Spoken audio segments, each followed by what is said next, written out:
નમસ્કાર મિત્રો, આજે આપણે પ્રકરણ 2 નો પરમાણુ બંધારણ અને એક અગત્યનો ટોપિક સમસ્થાનિકો. તો સમસ્થાનિક કોને કહેવાય? કે જે તત્વોના પરમાણુ ક્રમાંક સમાન હોય પરંતુ દર ક્રમાંક ભિન્ન હોય તો તેવા પરમાણુઓને એકબીજાના સમસ્થાનિક તરીકે ઓળખવામાં આવે. અથવા તો પ્રોટોનની સંખ્યા સમાન હોય પરંતુ ન્યુટ્રોનની સંખ્યા જો ભિન્ન હોય તો તેવા પરમાણુઓને એકબીજાના સમસ્થાનિક તરીકે ઓળખવામાં આવે. મિત્રો, મેં ગઈકાલે તમને સમજાવ્યું હતું કે કોઈ પણ તત્વની સંજ્ઞા, એનો પરમાણુ ક્રમાંક, એનો પરમાણુ ભાર કઈ રીતે લખાય. તો મધ્યમાં તત્વનું પરમાણુની સંજ્ઞા લખવામાં આવે. એમ એટલે તત્વ પરમાણુની સંજ્ઞા. એના પાયામાં ડાબી બાજુ જે લખવામાં આવે એ પરમાણુ ક્રમાંક ઝેડ બતાવે ને પરમાણુ ક્રમાંકની વ્યાખ્યા અનુસાર એમાં રહેલા પ્રોટોનની સંખ્યા એટલે પ્રોટોનની સંખ્યા જ ઝેડ એટલે પરમાણુ ક્રમાંક ઇઝ ઇક્વલ ટુ પ્રોટોનની સંખ્યા. પરમાણુ ભાર જેના ઘાતમાં ઉપર ડાબી બાજુ લખવામાં આવે તેને પરમાણુ ભાર તરીકે ઓળખીશું. પરમાણુ ભાર પણ પરમાણુ ભાર એ પ્રોટોન અને ન્યુટ્રોનનો સરવાળો છે. તેથી પ્રોટોન અને ન્યુટ્રોનના સરવાળાને પરમાણુ ભાર કહેવામાં આવે. એટલે જો ન્યુટ્રોનની સંખ્યા શોધવી હોય તો એમાંથી પ્રોટોનની સંખ્યા બાદ કરવી પડે, પરંતુ પ્રોટોન એટલે જ પરમાણુ ક્રમાંક એટલે A ઓછા Z. A ઓછા Z કરો એટલે ન્યુટ્રોનની સંખ્યા પ્રાપ્ત થાય. ગઈકાલે પણ મેં એની ચર્ચા કરી હતી. આજે લઈએ પહેલું તત્વ લઈએ હાઇડ્રોજન. હાઇડ્રોજન તો હાઇડ્રોજન H11 પણ કહીશું. બીજું કહીશું હાઇડ્રોજન H12 અને ત્રીજું કહીશું હાઇડ્રોજન 13. આ સમસ્થાનિકનું નામ છે પ્રોટિયમ. આનું નામ છે ડ્યુટેરિયમ. આનું નામ છે ટ્રિટિયમ. ડ્યુટેરિયમ માટે ક્યારેક ડી શબ્દ પણ લખવામાં આવે છે, ડી. અને ટ્રિટિયમ માટે આપણે ટી તરીકે લખીશું. એટલે ઘણી વખત H2O લખીએ છીએ. H2O એટલે સાદું પાણી, પરંતુ ક્યારેક આપણે D2O પણ લખીએ છીએ. D2O ને કહેવામાં આવે છે ભારે પાણી અને H2 એટલે સાદું પાણી. D2O ભારે પાણી. અને જ્યારે રેડિયોએક્ટિવ પ્રક્રિયા થાય ત્યારે એમાંથી જે પાણી ઉદ્ભવે એ ભારે પાણી હોય છે. એને D2O તરીકે થર્મોન્યુક્લિયર રિએક્શનની અંદર જે પાણી ઉત્પન્ન થાય એ ભારે પાણી. ટૂંકમાં અહીંયા હાઇડ્રોજન છે જેને પ્રોટિયમ કહીશું અને અહીંયા આપણે ડ્યુટેરિયમ તરીકે કહીશું. ટૂંકમાં બંનેમાં હાઇડ્રોજન છે, પણ એકમાં હાઇડ્રોજન પ્રોટિયમ છે, બીજામાં હાઇડ્રોજન ડ્યુટેરિયમ છે. આમ એનો સમસ્થાનિક છે. આમ હાઇડ્રોજનના 3 સમસ્થાનિક પ્રોટિયમ, ડ્યુટેરિયમ અને ટ્રિટિયમ. તો પછી એમાં પરમાણુ ક્રમાંક કેટલો? પાયામાં લખેલો 1, ઉપર લખેલો એ પરમાણુ ભાર 1. પ્રોટોનની સંખ્યા કેટલી? તો પ્રોટોનની સંખ્યા એ પરમાણુ ક્રમાંક જેટલી જ હોય, Z. ન્યુટ્રોનની સંખ્યા નક્કી કરવું હોય તો A માંથી આ Z બાદ કરો એટલે 0. હવે ડ્યુટેરિયમ. ડ્યુટેરિયમમાં Z 1 પરમાણુ ક્રમાંક 1, 2 પરમાણુ ભાર 2. પ્રોટોનની સંખ્યા કેટલી? તો કે પ્રોટોનની સંખ્યા એ પરમાણુ ક્રમાંક જેટલી એટલે કે Z જેટલી જ હોય છે. આમ Z A પર 1. ન્યુટ્રોનની સંખ્યા કેટલી? તો A માંથી 2 બાદ કરો એટલે આપણને ન્યુટ્રોનની સંખ્યા આપણને પ્રાપ્ત થાય, ઇઝ ઇક્વલ ટુ 1. હવે ટ્રિટિયમ. ટ્રિટિયમમાં સંજ્ઞા જુઓ. પાયામાં લખેલો અંક 1 છે એટલે એક અંક એ પરમાણુ ક્રમાંક બતાવે છે. ઘાતમાં લખેલો ક્રમ ક્રમાંક 3 છે એનો પરમાણુ ભાર બતાવે છે. પ્રોટોનની સંખ્યા કેટલી? તો પ્રોટોનની સંખ્યા મિત્રો આપણને પરમાણુ ક્રમાંક કેટલી જશે. તો પછી ન્યુટ્રોનની સંખ્યા કેટલી? તો 3 ઓછા 1 એટલે પરમાણુ ભાર 1, પરમાણુ ભાર 3 અને પરમાણુ ક્રમાંક 1 કેટલી? આ મિત્રો સમસ્થાનિકની પહેલી વ્યાખ્યા જુઓ કે પરમાણુ ક્રમાંક સમાન છે પરંતુ દર અંક એ ભિન્ન છે, તો તેને હાઇડ્રોજનના સમસ્થાનિક તરીકે ઓળખીશું. બીજી વ્યાખ્યા જુઓ, પ્રોટોનની સંખ્યા સમાન છે પરંતુ ન્યુટ્રોનની સંખ્યા ભિન્ન છે. અહીંયા પ્રોટોનની સંખ્યા એક જ છે જ્યારે ન્યુટ્રોનની સંખ્યા અનુક્રમે 0, 1 અને 2 છે. માટે પ્રોટોન સમાન ન્યુટ્રોન ભિન્ન, તો તેને સમસ્થાનિક તરીકે આપણે એને ઓળખીએ. મિત્રો દરેકને ખ્યાલ આવી ગયો બરાબર.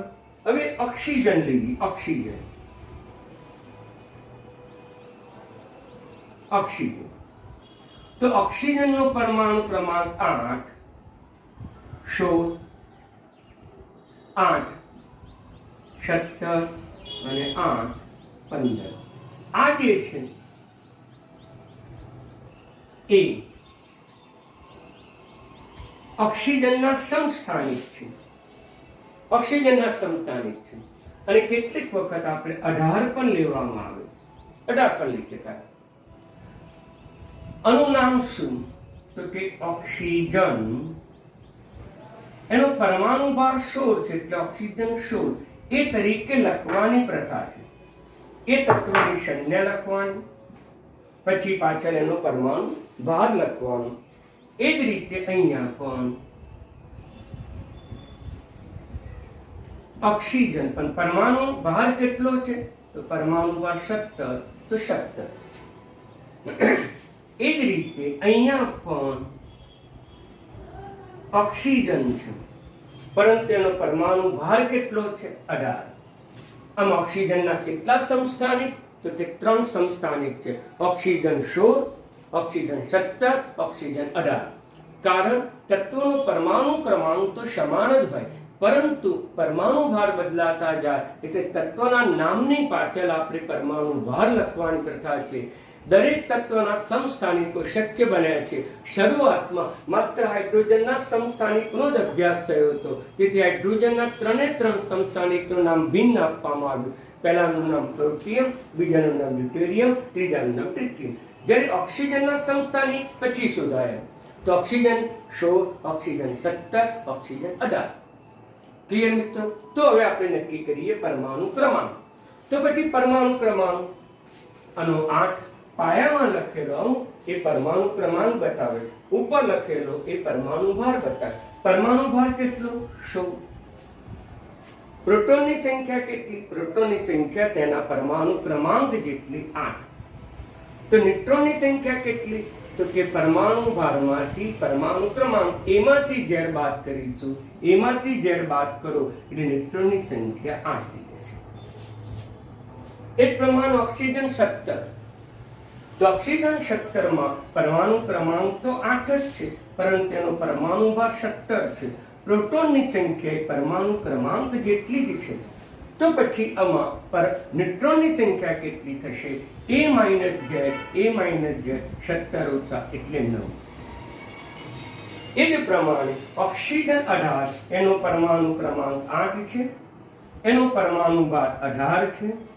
એમાં રહેલા પ્રોટોનની સંખ્યા કેટલી છે? તો કે 8 છે પરંતુ ન્યુટ્રોનની સંખ્યા કેટલી? a - z, 18 એટલે થઈ જશે 10. તો મિત્રો બરાબર ધ્યાનમાં રાખો કે પ્રોટોનની સંખ્યા સમાન પરંતુ પરમાણુ ભાર ભિન્ન. આ વ્યાખ્યા પરમાણુ ક્રમાંક સમાન, પરમાણુ દરાંક ભિન્ન, તો તેને એકબીજાના સમસ્થાનિક કહેવાય. બીજી પણ વ્યાખ્યા છે, પ્રોટોનની સંખ્યા સમાન પણ ન્યુટ્રોનની સંખ્યા ભિન્ન. અહીંયા પ્રોટોનની સંખ્યા સમાન છે, એક જ છે, જ્યારે ન્યુટ્રોનની સંખ્યા એ આપણને ભિન્ન છે, 1 અને 0, 1, 2 છે.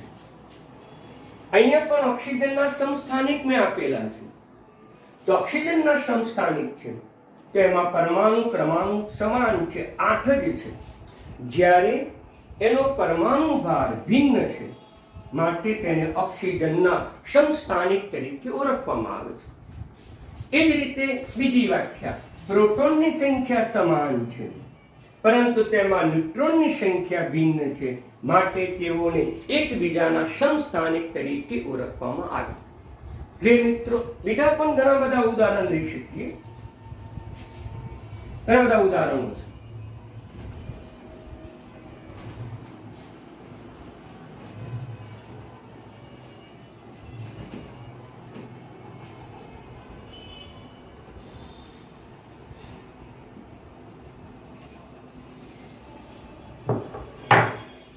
તત્વ લઈએ કાર્બન.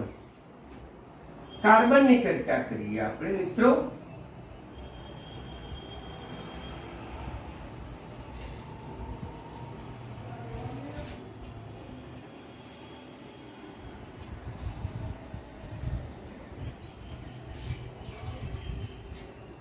તો કાર્બનનો પરમાણુ ક્રમાંક 6, કાર્બન 6. આ તો ક્યારેય ન બદલાય, પરંતુ એની ઉપર રહેલો પરમાણુ ભાર બદલાતો જાય. 2 લઈએ છીએ, 13 લઈએ છીએ અને 14. તો પછી કાર્બનનો પરમાણુ ક્રમાંક 6 સમાન છે, જ્યારે પરમાણુ ભાર ભિન્ન છે, માટે એને કાર્બનના સમસ્થાનિક તરીકે એને ઓળખવામાં. એને આપણે કહીશું કાર્બનના સમસ્થાનિક. તો પહેલું નામ છે, નામ એ તત્વનું નામ લખીએ, કાર્બન, કાર્બન અને કાર્બન. પરંતુ 3 એ 3 ભિન્ન હોવાથી આપણે એનો પરમાણુ ભાર 12 છે, તેનું નામ આવશે કાર્બન 12. આનો પરમાણુ ભાર 13 છે એટલે કાર્બન 13. આનો પરમાણુ ભાર 14 છે એટલે કાર્બન 14. હવે Z એટલે શું? પરમાણુ ક્રમાંક. તો આનો પરમાણુ ક્રમાંક પાયામાં લખેલો છે, એ Z કહેવાય. ઉપર લખતો એ પરમાણુ ભાર કહેવાય. પરમાણુ ભાર છે 12. પ્રોટોનની સંખ્યા એ Z બરાબર જ થાય એટલે 6. ન્યુટ્રોનની સંખ્યા A minus Z, A minus Z એટલે 6. પરમાણુ ક્રમાંક 6, પરમાણુ ભાર 13. પ્રોટોનની સંખ્યા પણ 6, પરમાણુ ભાર ક્રમાંક જેટલી, અને ન્યુટ્રોનની સંખ્યા થશે 7. એ પ્રમાણે કાર્બન 14. કાર્બન 14 નો પરમાણુ ક્રમાંક 6, પરંતુ પરમાણુ ભાર 14, પ્રોટોનની સંખ્યા 6 અને આ ન્યુટ્રોનની સંખ્યા 8. વ્યાખ્યા જુઓ, પરમાણુ ક્રમાંક સમાન છે, પરમાણુ દરાંક ભિન્ન છે, માટે તેને એકબીજાના સમસ્થાનિક કહેવાય. તે જ રીતે પ્રોટોનની સંખ્યા સમાન છે, પ્રોટોનની સંખ્યા સમાન, ન્યુટ્રોનની સંખ્યા ભિન્ન, તેવા પરમાણુને એકબીજાના સમસ્થાનિક તરીકે આપણે ઓળખીએ. મિત્રો, તો દરેકને ખ્યાલ આવી ગયો. સમસ્થાનિક છે તો આમ ગમે તે સમસ્થાનિક લઈ શકીએ. એક વધારે લઈએ, યુરેનિયમ. યુરેનિયમ, તો આપણે યુરેનિયમના સમસ્થાનિકો વિચારીએ.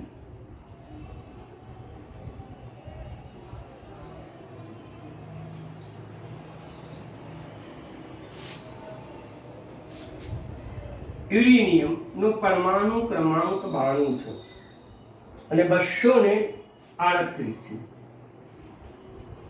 બીજો છે યુરેનિયમ 92, 235.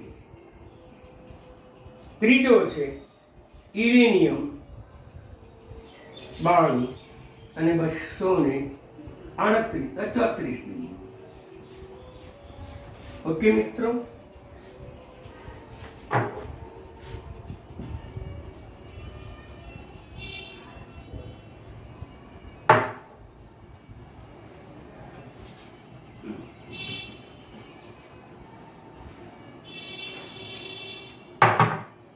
યુરેનિયમ 92, 234.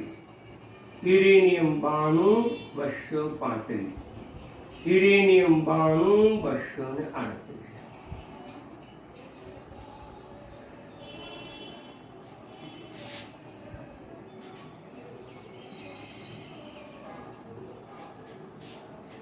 આનું નામ શું છે? તત્વનું નામ છે યુરેનિયમ.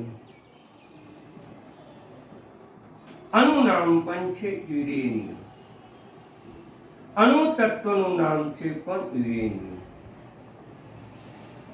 આમાં યુરેનિયમનો પરમાણુ ક્રમાંક તો સમાન છે, પરમાણુ ભાર ભિન્ન છે, તો કે 234. આ યુરેનિયમ છે 235 અને આ છે 238. હવે અણુ પરમાણુ ક્રમાંક પાયામાં લખેલો છે 92. આ ત્રણેયનો પરમાણુ ક્રમાંક સમાન છે 92. પરમાણુ ભાર ભિન્ન છે, 234 છે, આ છે 235 છે અને આ છે 238. મિત્રો ક્લિયર? હવે પ્રોટોનની સંખ્યા પણ ન્યુટ્રોનની સંખ્યા નક્કી કરવો તો એમાંથી ઝેડ બાદ કરવો પડે અને એમાંથી તમે ઝેડ બાદ કરો તો બની જાય આ 142. તો પછી આ બની જશે 143. તો મિત્રો 238 માંથી બાદ કરીશું 146. ઓકે, પરમાણુ ક્રમાંક સમાન, પરમાણુ ભાર ભિન્ન, પરમાણુ પ્રોટોનની સંખ્યા સમાન, ન્યુટ્રોનની સંખ્યા ભિન્ન, માટે તેને સમસ્થાનિક તરીકે ઓળખવામાં આવે. આમ યુરેનિયમના 3 સમસ્થાનિક છે. આમ સમસ્થાનિક તમને બરાબર ખ્યાલ આવી ગયો હશે કે પરમાણુ ક્રમાંક સમાન હોય, પરમાણુ ભાર ભિન્ન. હવે બરાબર ધ્યાનમાં આપો, એના ગુણધર્મોની ચર્ચા કરીએ.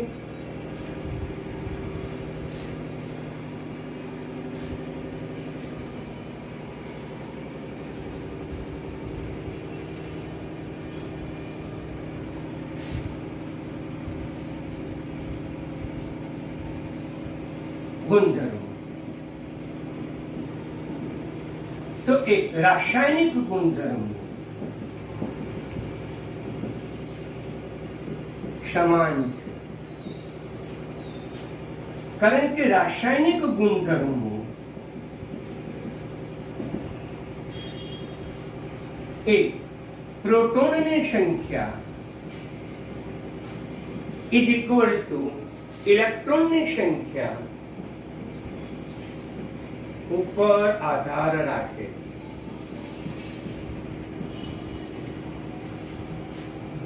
રાસાયણિક ગુણધર્મો સમાન કેમ છે કે દરેક સમસ્થાનિકમાં પ્રોટોનની સંખ્યા સમાન હોય તો ઇલેક્ટ્રોનની સંખ્યા પણ સમાન હોય. રાસાયણિક ગુણધર્મો ઇલેક્ટ્રોનની સંખ્યા ઉપર આધાર રાખે છે, તેથી દરેક સમસ્થાનિકના રાસાયણિક ગુણધર્મો તો સમાન જ છે.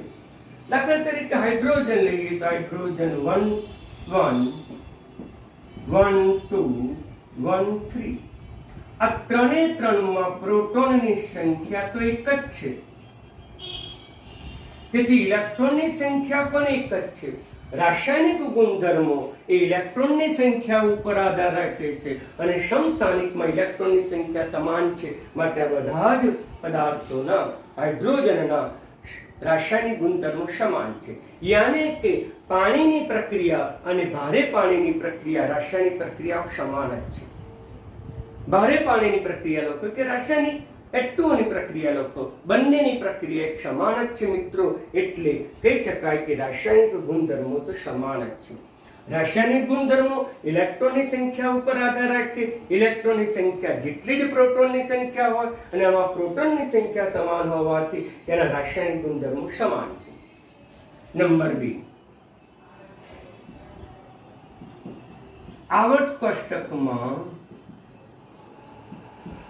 એક જ સ્થાને ગોઠવવામાં આવે છે. આવર્ત કોષ્ટકમાં સમસ્થાનિકને એક જ સ્થાને ગોઠવવામાં આવે, અલગ અલગ સ્થાને ગોઠવવામાં આવતું નથી. કારણ કે આવર્ત કોષ્ટક જે છે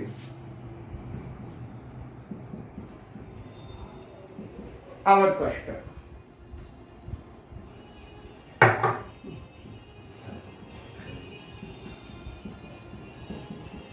આવર્ત કોષ્ટકમાં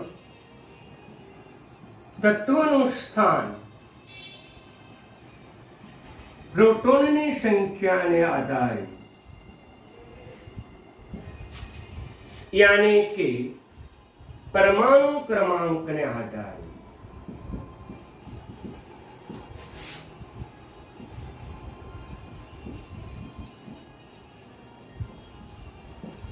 ગોઠવવામાં આવે છે. આવર્ત કોષ્ટકમાં તત્વનું સ્થાન પ્રોટોનની સંખ્યાના આધારે એટલે કે પરમાણુ ક્રમાંકને આધારે ગોઠવવામાં આવે. પરમાણુ ક્રમાંકના આધારે ગોઠવવામાં આવે. અને મિત્રો, આ તત્વોના પરમાણુ ક્રમાંક કેવા છે? સમાન જ છે. અને પરમાણુ ક્રમાંક સમાન હોવાથી તમામ સમસ્થાનિકને સમાન સ્થાને ગોઠવવામાં આવે. જેમ કે આ પ્રોટિયમ, ડ્યુટેરિયમ, ટ્રિટિયમ, આ 3 તત્વો છે, 3 પરમાણુઓ છે, પણ એ અલગ અલગ સ્થાને ગોઠવેલા નથી. એનો પરમાણુ ક્રમાંક પહેલો છે, તો તેને પહેલા સ્થાને જ ગોઠવવામાં આવે. દાખલા તરીકે આપણે ઓક્સિજન લીધું. ઓક્સિજન 8, ઓક્સિજન 16, 17 અને 18. આ 3 સમસ્થાનિક છે. કોના સમસ્થાનિક છે? ઓક્સિજનના. તો બધાના રાસાયણિક ગુણધર્મો કેવા હશે? સમાન હશે. કેમ રાસાયણિક ગુણધર્મો સમાન હશે? કારણ કે એમાં પ્રોટોનની સંખ્યા સમાન છે, ઇલેક્ટ્રોનની સંખ્યા સમાન છે. એમાં પ્રોટોનની સંખ્યા કેટલી છે? 8. તો ઇલેક્ટ્રોનની સંખ્યા પણ 8 છે. માટે આ ઓક્સિજનના બધા જ રાસાયણિક ગુણધર્મો સમાન છે. ઓક્સિજન તત્વ ધરાવતા બધા જ સંયોજનના રાસાયણિક ગુણધર્મો પણ સમાન જ છે. આ ઓક્સિજન 3 છે. Oxygen 16, oxygen 17, oxygen 18. મિત્રો, 3 ઓક્સિજનને અલગ અલગ આવર્ત કોષ્ટકમાં ગોઠવવામાં આવતા નથી. 3 ઓક્સિજનને એક જ સ્થાને ગોઠવી છું. કયા ક્રમાંકમાં? તો કે 8મા ક્રમાંકમાં. શા માટે? તો નિયમ અનુસાર કે આવર્ત કોષ્ટકમાં તત્વોનું સ્થાન, તત્વોનો ક્રમાંક એ એના પ્રોટોનની સંખ્યાને આધારે, યાની કે પરમાણુ ક્રમાંકને આધારે ગોઠવવામાં આવે. આમાં પ્રોટોન 8 છે, પરમાણુ ક્રમાંક પણ 8 જ છે.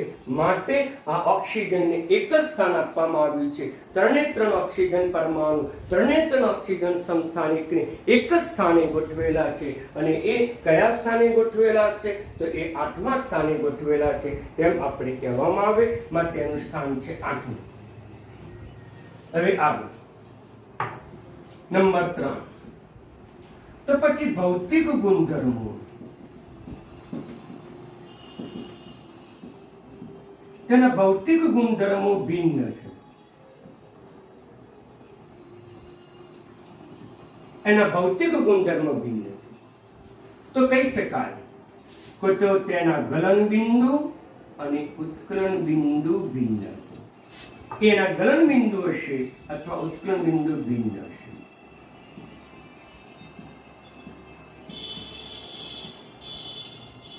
પ્રક્રિયાનો વેગ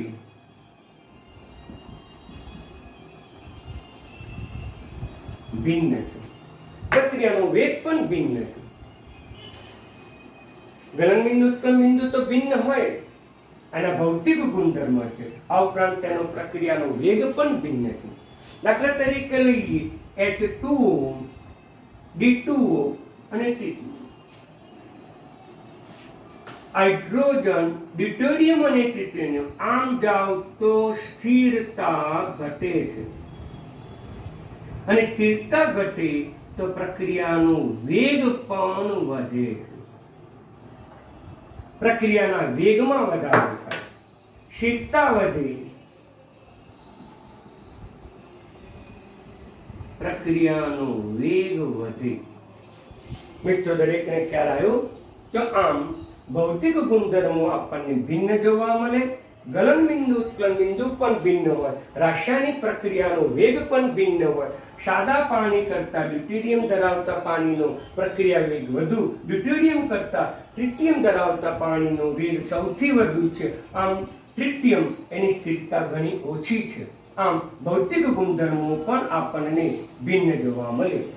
તો સમસ્થાનિક વિશે મેં તમને સંપૂર્ણ માહિતી આપી દીધી. હવે ચર્ચા કરીએ આગળ.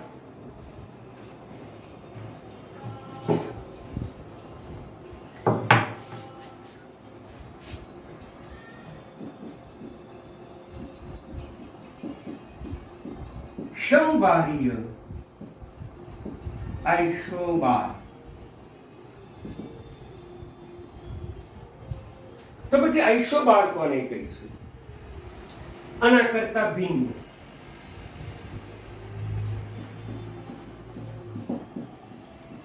परमाणु क्रमांक भिन्न હોય પરંતુ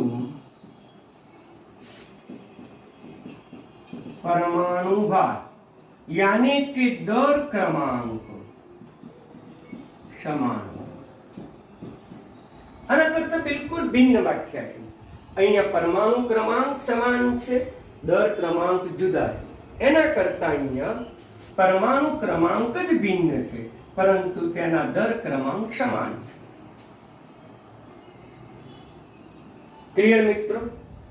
दाखला तरीके लईए कार्बन नो परमाणु क्रमांक 6 14 है, नाइट्रोजन नो परमाणु क्रमांक 7 અને 14 છે।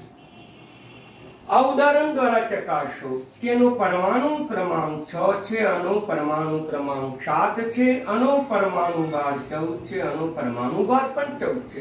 આમ પરમાણુ ભાર यानी दर क्रमांक समान છે પરંતુ પરમાણુ ભાર ક્રમાંક ભિન્ન છે, તો તેને આપણે એકબીજાના સમસ્થાનિકો તરીકે ઓળખવામાં આવે।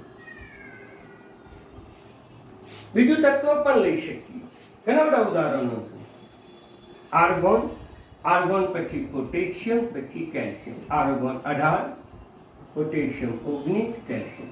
તમે જુઓ મિત્રો, એનો પરમાણુ ક્રમાંક ભિન્ન છે પરંતુ પરમાણુ ભાર સમાન છે, એટલે તમે અહીંયા 20 લખી શકો, 20 લખી શકો, 20 લખી। આ ઉદાહરણ પણ સાચું। કેટલીક વખત તમે પરમાણુ ક્રમાંક સમાન, મિત્રો પરમાણુ ક્રમાંક બદલી શકતા નથી, परमाणु क्रमांक तेना ते ज रहे छे। आपणे शुं बदली शकीए छीए? परमाणु भार बदली शकीए छीए। तो परमाणु भार अहींया आपणे दाखला तरीके 19 लईए तो आ पण 19 थशे, आ पण 19 थशे। मित्रों, दरेकने समजण पड़ी गई। तो पछी आमां कोने कारणे भिन्नता उद्भवे तो बराबर ध्यानमां राखજો। अहींया लईए कार्बन 6, आ जे छे ए શું બતાવે છે? પ્રોટોન અને ન્યુટ્રોનની સંખ્યા। મિત્રો પ્રોટોનની સંખ્યા તો 6 છે, તો પછી ન્યુટ્રોનની સંખ્યા કેટલી થશે? 8। આ પ્રોટોનની સંખ્યા છે અને ન્યુટ્રોનની સંખ્યા। એ જ પ્રમાણે નાઇટ્રોજન 7। તો મિત્રો મને કહો કે આમાં પ્રોટોનની સંખ્યા કેટલી? તો કે 7। તો ન્યુટ્રોનની સંખ્યા કેટલી થશે? તો કે ન્યુટ્રોનની સંખ્યા એ આપણે 14 માંથી બાદ કરી એટલી થાય। આ જ વસ્તુને જો આપણે કોષ્ટક સ્વરૂપમાં સમજાવું ફરીથી, દાખલા તરીકે આર્ગોન, પોટેશિયમ અને કેલ્શિયમ। આ આર્ગોનનો 18, આ 19 અને 20। અહીંયા આપણે લઈએ 20, અહીંયા પણ 20 લઈએ, અહીંયા પણ Z લઈએ, A લઈએ, પ્રોટોનની સંખ્યા લઈએ, ન્યુટ્રોનની સંખ્યા લઈએ।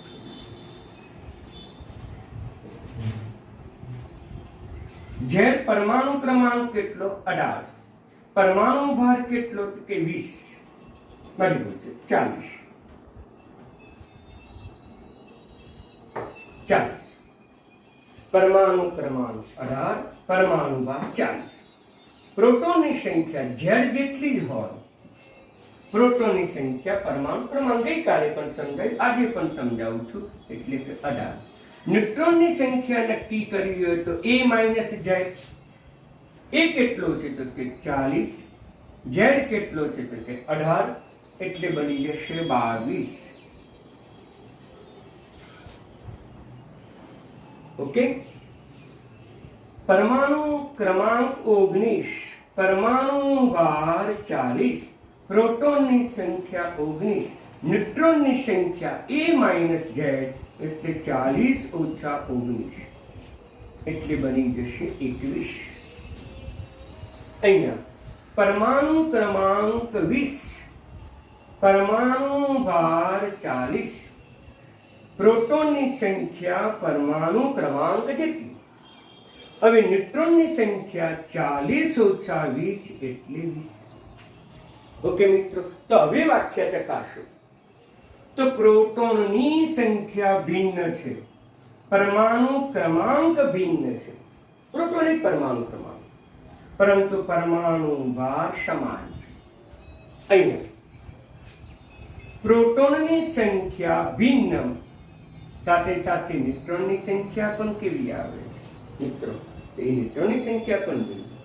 આમ આપણે અગત્યની વ્યાખ્યા થશે પરમાણુ ક્રમાંક ભિન્ન છે અને પરમાણુ દરાંક એ પણ ભિન્ન હોય, સોરી, પરમાણુ ક્રમાંક સમાન હોય તો તેને સમભારીય અથવા આઇસોબાર તરીકે ઓળખવામાં આવે છે. મિત્રો, મેં આની નોંધ પણ તમને મોકલાઈ છે, સ્વાધ્યાય પણ લખ્યો મોકલાયો છે. બરાબર અભ્યાસ કરો અને ન ફાવે તો મને પૂછજો. હવે ધ્યાન આપો. ટૂંકમાં સમસ્થાનિક કોને કહેવાય?